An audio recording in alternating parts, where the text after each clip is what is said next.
100% I did because ये भी होता है ना when you're in a new city you have to pay your rent also, you have to look at those things also, and when you're not working you're not getting paid, so those things also become difficult, and that is one point where I was like I don't know whether I'm wasting my time or, and when that happens ना आपका belief भी अपने आप से थोड़ा it starts shaking.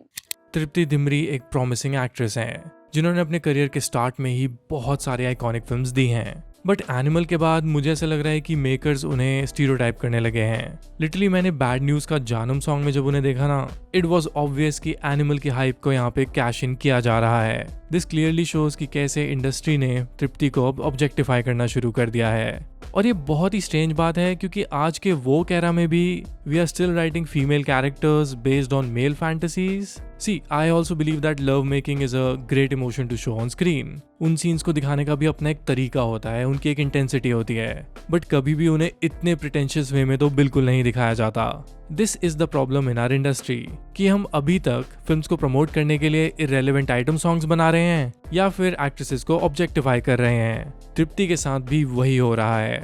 But वैसे सोचने वाली बात यह भी है कि इतनी स्ट्रॉन्ग परफॉर्मेंसेस देने के बाद भी तृप्ति को अब एक आई कैंडी की तरह प्रमोट क्यों किया जा रहा है, इसके लिए थोड़ा हिस्ट्री में वापस चलते हैं। Let's first discuss her initial career. Tripti ने पोस्टर बॉयज फिल्म से अपना डेब्यू किया था। हालांकि इसको मैं उनकी ओरिजिनल डेब्यू फिल्म नहीं मानता हूँ। उनका कैरेक्टर बहुत ही पुअरली रिटन था और फिल्म भी कोई ज्यादा खास नहीं थी। The actual debut I consider is Laila Majnu. यहाँ से ही मुझे तृप्ति के बारे में पता चला and I was really impressed by her screen presence. Laila Majnu was a well-made film and it deserved more recognition, but sadly ये फिल्म फ्लॉप हो गई। इसके बाद हमने उनको देखा बुलबुल में। मेरे ओपिनियन में ये उनके करियर की बेस्ट परफॉर्मेंस है अभी तक। उसके बाद आती है नेटफ्लिक्स की फिल्म कला। उस फिल्म को देख के आई वाज श्योर कि Tripti has given more diverse characters than any newcomers in the industry. इस तरह के रिस्क टेकिंग प्रोजेक्ट्स और इस तरह की फिल्में किसी और यंग एक्ट्रेस ने नहीं की थी। उनकी फिल्म्स को क्रिटिकल अक्लेम तो मिल रहा था, बट तृप्ति को मेन स्ट्रीम ऑडियंस में ज्यादा लोग नहीं जानते थे। कंपैरेटिवली जैसे अनन्या पांडे और सारा अली खान को हर कोई जानता है। चाहे उनकी फिल्म्स खराब भी हों तब भी उनकी पॉपुलैरिटी लोगों में बहुत थी। बट एक तृप्ति जैसी एक्ट्रेस ने जो एक आउटसाइडर है, उन्होंने उनसे बेटर फिल्में की, बट सैडली मेन स्ट्रीम में उनकी पॉपुलैरिटी बहुत कम थी। Something's wrong with me. सो अब बात करते हैं एनिमल फेम की।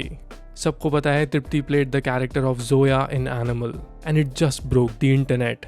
यही वो कैरेक्टर था जिससे तृप्ति को मास ऑडियंस में popularity milli.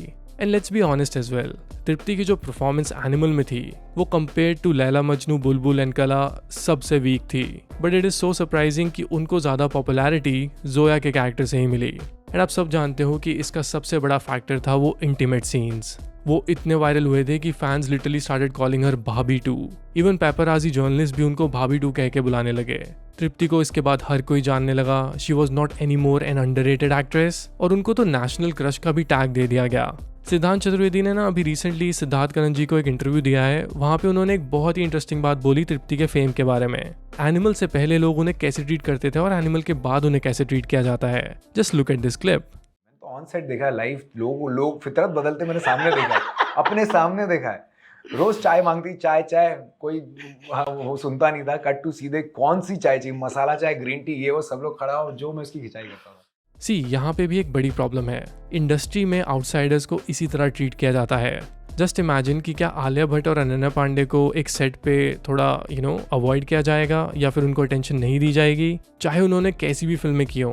But I think जब आप एक इनसाइडर होते हो तो इंडस्ट्री आपके साथ अलग बिहेव करती है। एक आउटसाइडर होने की वजह से हर एक्टर को ये प्रॉब्लम्स फेस करनी पड़ती है। तृप्ति के साथ भी यही हुआ। Okay, लैला मजनू आ गई, now I have arrived. It was kind of disheartening at the time because I thought I won't have to go and audition now. But that didn't change. I didn't get a lot of offers that I was expecting. So it did come as a shock. अब बात करते हैं objectification की। इतनी content वर्दी films करने के बाद भी तृप्ति को ऑडियंस उतने बड़े लेवल पे तो नहीं जानती थी। But I think as an artist she still deserved equal respect. वो फेम उन्हें मिला एनिमल के बाद। देखो मेरे ओपिनियन में कैरेक्टर की डिमांड इमोशनल सीन्स की भी हो सकती है, कॉमेडी की भी हो सकती है, इंटीमेट सीन्स की भी हो सकती है, बट प्रॉब्लम यहाँ आती है कि क्या वो इंटीमेट सीन्स जरूरी थे फिल्म की स्टोरी को आगे बढ़ाने के लिए या कैरेक्टर की डेप्थ को समझाने के लिए? कुछ वैल्यू ऐड होती है क्या उसकी फिल्म में?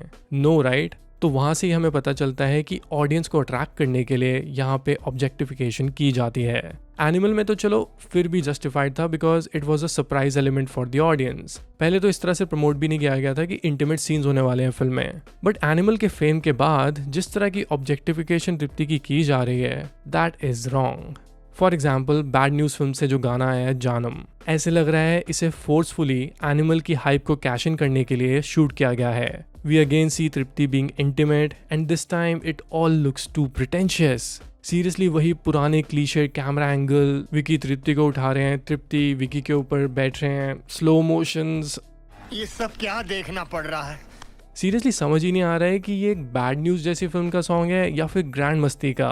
ऑनेस्टली कहूँ तो इमरान हाशमी ने तो इस तरह की फिल्म्स और इस तरह के सॉन्ग्स बहुत शूट किए हैं 20 साल पहले, बट तब भी ऑडियंस को इतनी समझ तो थी कि फिल्म को सिर्फ स्पाइसी करने के लिए वो सीन्स ऐड किए जा रहे हैं। सबको पता था कि ये ऑडियंस को अट्रैक्ट करने के लिए किया जाता है and audience used to be like ठीक है इमरान की फिल्म देख के आते हैं, he has this image. But 2024 में भी अभी तक हम यही रूट फॉलो कर रहे हैं। This is clear objectification of Tripti. वरना बैड न्यूज जैसी सिचुएशनल कॉमेडी फिल्म में ऐसा गाना कहाँ से आया? ये उस वर्ल्ड का भी लग रहा है कि नहीं? मैं ऑनेस्टली इसे मेल गेज का इशू भी नहीं कहूंगा कि लोग इस तरह से उन्हें देखना चाहते हैं। It is just how the film industry wants to promote it. Film industry में इतनी प्रॉब्लम्स हैं कि उनको लगता है कि फिल्म को सक्सेसफुल कराने के लिए उन्हें ये सब करना पड़ेगा। इसीलिए हम 2024 में भी आज भी मेल फैंटेसीज को केटर कर रहे हैं अपनी मेन स्ट्रीम फिल्म्स में, बिकॉज उनको लगता है कि लोग इससे फिल्में देखने आएंगे एंड डेफिनेटली आएंगे, आई डोंट डिसएग्री। बट सच बात यह भी है कि बिना ऑब्जेक्टिफिकेशन किए भी वो फिल्म देखने आते।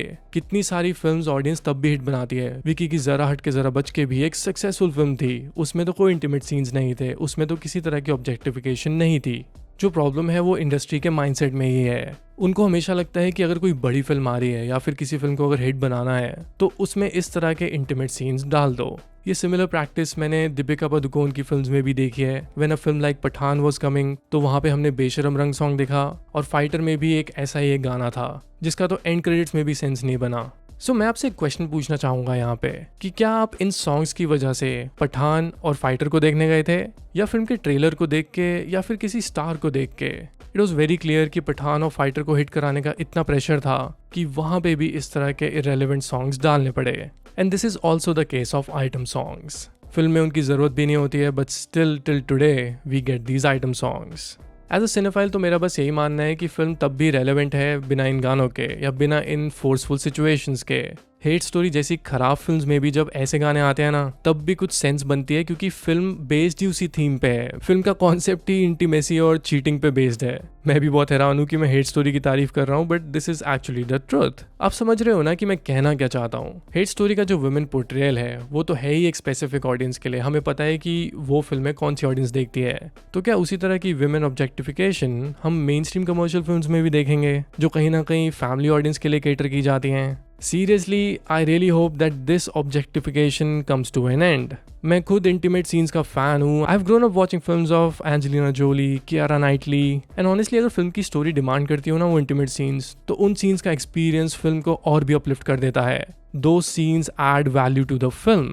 देखो हर प्रोग्रेसिव इंडस्ट्री में आज भी ऑब्जेक्टिफिकेशन की प्रॉब्लम है। बॉलीवुड की जो प्रॉब्लम है वो तो अभी बहुत ही लो लेवल पे है।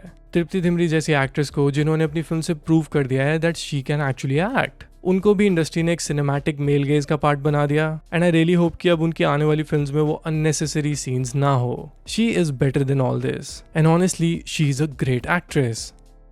ऑलराइट देन, वीडियो खत्म करते हैं। This is how I feel Tripti is being objectified. And honestly industry कब से यही ऑब्जेक्टिफिकेशन कितने सारे एक्टर्स के साथ करती आ रही है। आपका इसको लेके क्या ओपिनियन है वो मुझे आप कमेंट में जरूर बताना।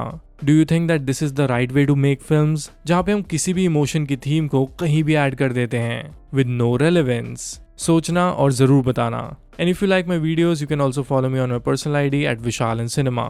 ये है मेरे social media handles, Instagram, Twitter and letterbox. यहाँ पे भी मैं सिनेमा के बारे में पोस्ट करता रहता हूँ। So if you connect with my opinion please follow me there as well. Alright then, I see you in the next video. Keep watching social for more videos like these.